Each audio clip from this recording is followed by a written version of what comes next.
సిరిసిల్లలో ఇక్కడ వస్త్ర వ్యాపార పరిశ్రమలో ఉన్న సంక్షోభాన్ని గమనించి ఒకటే వారంలో 9 మంది నేతన్నలు చనిపోతే వారి మరణంతో వారి ఆత్మహత్యలతో ఆనాడు మరి రాష్ట్ర ప్రభుత్వానికి కొంత సోయి రావాలి, సిరిసిల్లలోని వస్త్ర వ్యాపార పరిశ్రమని ప్రభుత్వం ఆదుకోవాలి అనే లక్ష్యంతో ఆనాడు పార్టీ వైపు నుంచి 50 లక్షల రూపాయలు 2005వ సంవత్సరం 6వ సంవత్సరంలో సిరిసిల్లలోని ఇక్కడి పద్మశాలి సమాజానికి అందజేసి వారిని ఆదుకునే ప్రయత్నం చేసిన నాయకుడు కేసీఆర్ గారు.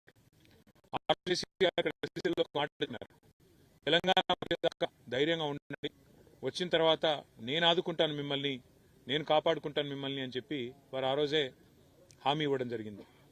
ఆయన మాట ఇచ్చిన తర్వాత రాష్ట్ర ముఖ్యమంత్రిగా బాధ్యతలు చేపట్టిన తర్వాత ఇచ్చిన మాట తప్పకుండా నిలబెట్టుకుంటూ వస్త్ర వ్యాపార పరిశ్రమను ముఖ్యంగా సిరిసిల్లలోని నేత కార్మికులను కంటికి రెప్పలాగా కాపాడుకున్నది కేసీఆర్ గారి నాయకత్వం. 3,400 కోట్ల రూపాయల బతుకమ్మ చీరల ఆర్డర్లను సిరిసిల్ల వస్త్ర వ్యాపార పరిశ్రమకు అందజేసి ఒకవైపు నేతన్నల బతుకును మారుస్తూ అట్లాగే ఇంకోవైపు ఆడబిడ్డలకు ఒక చిరుకానికి అందించిన నాయకత్వం. సంవత్సరానికి 1 కోటి మంది ఆడబిడ్డలకు బతుకమ్మ పండుగ సందర్భంగా చీరలిచ్చిన నాయకత్వం కేసీఆర్ గారి నాయకత్వం. ఆ రోజు బతుకమ్మ చీర వెనుక ఉన్న అవగాహన ఆలోచన ఏంటంటే కేసీఆర్ గారిది, వస్త్ర వ్యాపార పరిశ్రమలో ఇక్కడ ఉన్న నేత కార్మికులు నెలకు 8 నుంచి 10,000 రూపాయలు మాత్రమే సంపాదిస్తున్నారు.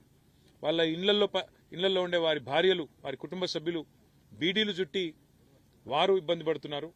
కాబట్టి ఇటు బీడీ కార్మికులకు పెన్షన్ ఇవ్వాలని చెప్పి 4.5 లక్షల మంది బీడీ కార్మికులకు నెలకు 2,000 పెన్షన్ ఇవ్వడమే కాకుండా మరొక వైపు ఇక్కడ 7, 8, 10,000 రూపాయలు సంపాదిస్తున్న నేత కార్మికులు 16,000 నుంచి 22,000 సంపాదించాలి అనే ఆలోచనతో 3,400 కోట్ల రూపాయల బతుకమ్మ చీరల ఆర్డర్లు వారికి ఇక్కడ ఇవ్వడం జరిగింది.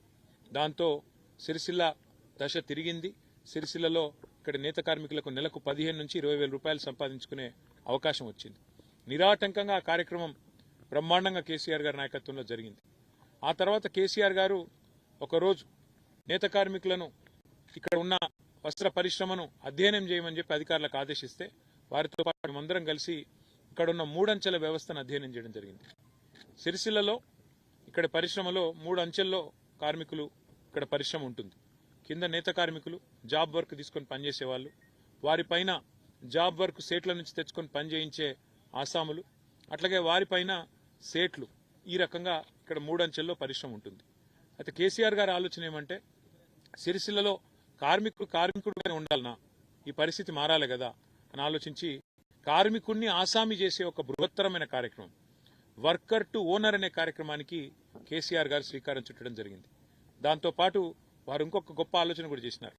ఎవరైతే ఇళ్లలో బీడీలు చుడుతున్న ఆడబిడ్డలు ఉన్నారో వారికి నెలకొక 12-16,000 రూపాయలు సంపాదించుకునే అవకాశం, మంచి ఆరోగ్యకరమైన వాతావరణంలో, ఎందుకంటే బీడీలు చుడితే క్యాన్సర్లు ఇతరత్ర వ్యాధులు వస్తున్నాయి కాబట్టి వారికి కూడా ఆరోగ్య సమస్యలు రాకుండా ఉండాలన్న ఉద్దేశంతో ఇక్కడ సిరిసిల్ల పట్టణం పక్కనే 200 ఎకరాల్లో అపారల్ పార్కు, దాని పక్కనే వర్కర్ టు ఓనర్ అనే కార్యక్రమం దేశంలో ఎక్కడా లేదు, బహుశా ప్రపంచంలో కూడా ఇట్లాంటి కార్యక్రమం ఎక్కడా ఉండదు. అంటే ఒక కార్మికుడిని ఆసామి చేసే కార్యక్రమం 400 కోట్ల రూపాయలతో ప్రవేశపెట్టింది కేసీఆర్ గారు. ఇవాళ మీరు చుట్టూ చూస్తే ఇక్కడ ఆ షెడ్లన్నీ 2 ఏళ్ల కిందటనే పూర్తి చేయబడ్డాయి. దాదాపు 50 షెడ్లు. అంటే ఇందులో ఈ షెడ్లలో ఒక్కొక్క షెడ్లో ఆలోచన ఏంటి అంటే సాంచలు పెట్టి, అంటే మరమగ్గాలు పెట్టి వాటిని కార్మికులకే అప్పచెప్పి, సబ్సిడీ మీద మరమగ్గాలు పెట్టి కార్మికులకు అప్పచెప్పి వారిని ఎవరైతే ఇవాళ వర్కర్గా ఉన్నారో వారిని ఆ సాంచలకు, ఆ పవర్ లూమ్లకు ఓనర్లు చేసే ఒక అద్భుతమైన ఆలోచన. అంటే ఇట్లాంటి ఆలోచన వేరే నాయకత్వానికి సాధ్యం కూడా కాదు, ఒక కేసీఆర్ గారి ఆలోచన చేసి తీసుకున్నారు.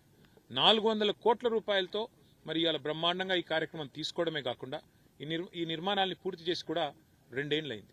2 ఏళ్ల కిందట దురదృష్టవశాత్తు మరి కాంగ్రెస్ ప్రభుత్వం తెలంగాణలో వచ్చిన తర్వాత ఇవాళ ఇక్కడ మీరు చూస్తే ఆ షెడ్లు ఎట్లా మారిపోయినాయి, ఆ షెడ్ల చుట్టూ ఎట్లా పరిస్థితి ఎంత భయానకంగా ఉందో మీరే చూడవచ్చు. మొత్తం ఎక్కడికక్కడ పిచ్చి చెట్లు మొలిచి ఇవాళ నిరుపయోగంగా ఆ షెడ్లన్నీ కూడా ఉన్నాయి. ఆఖరికి కాంగ్రెస్ ప్రభుత్వం ఎంత తెలివి తక్కువ ప్రభుత్వం అంటే ఈ షెడ్లలో కొన్నిటిని వడ్లు నిల్వ ఉంచేదానికి, నిజానికి గోదాములు చాలా ఉన్నాయి సిరిసిల్లలో, కానీ వాటన్నిటినీ పక్కన పెట్టి ఈ షెడ్లలో ఇవాళ కొన్ని చోట్ల వడ్లను నిల్వ ఉంచే ప్రయత్నం కూడా ఈ ప్రభుత్వం చేస్తూ ఉంది. మేము ఇవాళ కాంగ్రెస్ ప్రభుత్వానికి చేసే డిమాండ్ ఒకటే, కేసీఆర్ గారి ఆలోచన ఇక్కడి నేత కార్మికులు ఆసాములు కావాలి, వర్కర్ ఓనర్ కావాలి, ఎన్ని రోజులు వేరే వాళ్ళ కింద పనిచేయాలి, మీరు ఇంకో 10 మందికి ఉపాధి ఇచ్చే వాళ్ళుగా తయారు కావాలి, ఇక్కడి పరిశ్రమ విస్తరించాలి, సిరిసిల్ల కూడా ఒక తిరుపూర్ మాదిరిగా 1000 కోట్ల వస్త్ర ఉత్పత్తులను తయారు చేసే స్థాయికి చేరాలన్నది కేసీఆర్ గారి ఆలోచన. ఇవాళ వారి ఆలోచనకు అనుగుణంగానే అపారెల్ పార్కులో 2 పరిశ్రమలు మేమే తీసుకొచ్చాం. గ్రీన్ నీడిల్ అనే పరిశ్రమ, అక్కడ ఇవాళ తయారయ్యే ఉత్పత్తులు న్యూయార్క్ పోతా ఉన్నాయి. అట్లాగే పక్కనే ఉండే టెక్స్పోర్ట్ అనే పరిశ్రమ, అందులో కూడా ఇవాళ దాదాపు 2000 మంది మహిళా సోదరిమణులు పనిచేస్తూ ఉన్నారు. మా ఆలోచన ఇక్కడ ఏముండే అంటే, ఇక్కడ దాదాపు కనీసం ఒక 1500 మంది మా నేత కార్మికులు ఆసాములు కావాలి, పక్కన అపారెల్ పార్కులో ఒక 25,000 మంది మా ఆడబిడ్డలకు ఉపాధి కలగాలని చెప్పి 200 ఎకరాల్లో ఇంత అద్భుతంగా మేము ఈ కార్యక్రమాన్ని తీసుకున్నాం.